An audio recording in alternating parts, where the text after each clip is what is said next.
अस्सलाम वालेकुम दोस्तों, मुझे डायरिया था। मैं कायदा आज़म हॉस्पिटल गया तो उनसे डायरिया ठीक नहीं हुआ, तो मैं फिर वहाँ से डिस्चार्ज होके आ गया हूँ। मैं आपको दिखा रहा हूँ कि डी वाटसन से मैंने ये मेडिसिन कुछ ली हैं और मेरी खुदा से दुआ है कि मुझे इन दवाइयों से आराम आ जाए।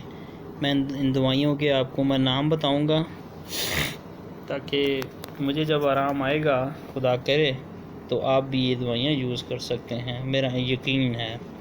तो सबसे पहले है जी पेडिट्रॉल ORS।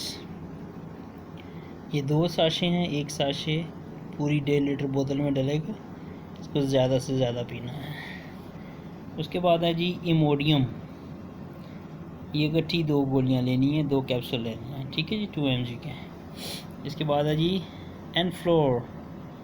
ये है एंटी डायरियल डायरिया के लिए, मार्टिन डाओ का है ये।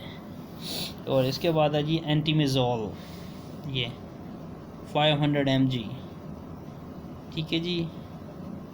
और एक ये एंटीमेज़ोल लेनी है अभी मैंने, और इसके साथ मैं लूँगा इमोडियम 2 कैप्सूल स्टार्ट में इमोडियम 2 कैप्सूल, एंटीमेज़ोल लूँगा और एक Enflor 250 mg anti diarrhoea sachet Martin Dow का लूँगा, ठीक है।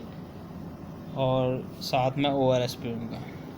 तो खुदावंद करे, मुझे उम्मीद है, यकीन है, भरोसा है कि मुझे ज़रूर इनसे शिफा मिल जाएगी। तो मैं लूँगा आप लोगों से इजाज़त। अपना बहुत ज़्यादा ख्याल रखें और मुझे भी अपनी दुआओं में याद रखें। Bye bye.